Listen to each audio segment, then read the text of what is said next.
Hi, it's time for another verb of the day. Today's verb is perpetuate. And this was a verb suggested by the viewer Zia, and I just want to say thank you for this great suggestion. Now, let's take a look at some of the definitions or ways that we use this verb. The most common way you're going to hear perpetuate used is to mean to make something unpleasant or undesirable continue indefinitely. So as we think about this, we're many times thinking about a state or a condition that seems like it's just going to go on and on and on. A second way that you'll sometimes see perpetuate used is to mean to save or preserve something from extinction, so from being eliminated completely. You should know that the verb perpetuate is a regular verb. To make the progressive form of this verb, we need to drop the E and then add ing to form perpetuating. The past tense and participle forms of this verb are going to be made by just adding the letter D, since this verb already ends with an E. Our base verb, perpetuate, ends in an unvoiced T sound. So our past tense ending is going to make an id sound, and we're going to add an extra syllable as we say it. It should sound like this: perpetuated, perpetuated. Okay. Now, you'll be happy to know I have no additional phrasal verbs and additional meanings that we need to study, so we can focus on making some example sentences in a couple different verb tenses. Today, we're going to practice the simple past tense and the simple present. Let's take a look first at the simple past tense. The nice thing about this verb tense is that our structure is going to be exactly the same no matter what our subject is. So in the affirmative, we're going to have our subject, and then we are going to have this ed form of our regular verb. You can see that in my example. The coach perpetuated an environment that permitted and encouraged fighting and violence. Okay. So remember, with this verb, generally we're talking about something really negative, continuing on. So I borrowed this sentence and made a couple modifications, but I borrowed it from an article regarding a lawsuit in Canada against a certain hockey coach. And the people in this case are alleging that this coach's behavior, the coach's actions, allowed an environment where there was fighting and violence to continue on and on and on. Now let's take a look at a negative sentence. To do this, we start with our subject, then we're going to use did not, and then the base verb. So notice I'm not using the ed form here. An example of this might be: this group didn't perpetuate cruelty on helpless animals. So this statement was made by another attorney defending a client, saying that a particular group did not sort of continue on and on with this particular treatment. Finally, we can ask a yes or no question in the simple past tense by starting with did, then we have our subject, and then the base verb. Again, notice no ed here in our yes or no question. We're only using that ed form in the affirmative. Here's an example, yes or no question. Did her behavior perpetuate an image of privileged white women? I borrowed this question from an article it was talking about many instances where people who look like me have called the police regarding people of color just doing everyday things. So here we're again talking about that view, this negative view, continuing on and on. Now let's talk about the simple present. We use this verb tense to talk about habits and routines. We also use it to discuss facts.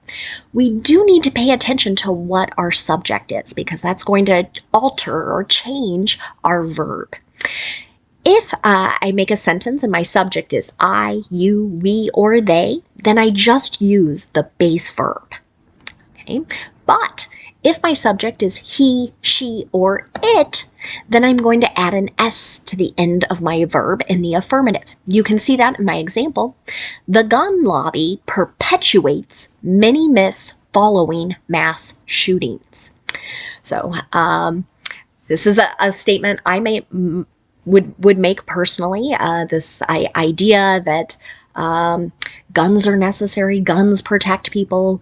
This is a myth. The facts, the evidence do not support it. So this particular group, this is a singular subject. That's why you see the verb with the S there, is continuing essentially these lies, these myths. If I want to make a negative simple present sentence, my structure will be, again, to start with my subject. And if the subject is I, you, we, or they, I'm going to use do not and then the base verb. But if my subject is he, she, or it, then I'll use does not and then the base verb. You might also hear people use contractions, don't or doesn't. And I've used a contraction in my example. These new policies don't perpetuate bias against racial and ethnic groups. Okay? So bias would be kind of negative treatment of affecting a particular group. Okay? Now let's look at making a yes or no question. To do this, I start with do or does, then I have my subject, and then the base verb. So again, I always like to point out, in the affirmative, when my subject is he, she, or it, that's the only time I'm adding an S to the end of the verb. In the negative, no matter what my subject is, and in my yes or no questions, no matter what the subject is, no S on the end of the verb here. So another example, does this perpetuate stereotypes? This is a question many people will ask as they look at their wording, their language, perhaps different policies as well. So now let's spend a moment looking at some words that are related to our verb perpetuate. The first word we're going to look at is the noun perpetuation. This is just this continuation of some sort of situation or perhaps an idea. An example of this might be, Shasheen Littlefeather stood up to the movie industry's perpetuation of harmful stereotypes of Native Americans. The person mentioned in this sentence just recently passed away, but she received some very negative treatment long ago as she made an appearance at an award ceremony, and she was trying to stop this continuation of how Native Americans were portrayed or depicted in U.S. movies. Another related word you might hear is the adjective perpetual. One way to use this adjective is to describe something you feel like is never ending or is never changing. An example of this might be, my 1-year-old nephew is in perpetual motion. I just recently got to visit him, and as many 1-year-olds are who are becoming more able to walk longer and further distances, right? He wants to be moving around, checking out everything. So it seems like it never ends, all of his activity and movement. A second way you'll hear the adjective perpetual used is to mean something that is occurring repeatedly. And it might seem, because something happens again and again, it appears to you or feels rather endless. An example of this might be, I want our culture to be one of perpetual learning. Now, most of my examples today have been pretty negative, as we've talked about stereotypes and treatment of different groups. But here, this is a more positive way to talk about perpetual. So many organizations, many teachers in classrooms will use this, right? This idea, I want us to always be learning. I don't want our learning to stop. The last word we're going to look at today is the noun perpetuator. This is describing someone or maybe even something that perpetuates something else. So again, this tends to be used in more of a negative way. So someone's actions, perhaps someone's policies, their beliefs are continuing something else into the future.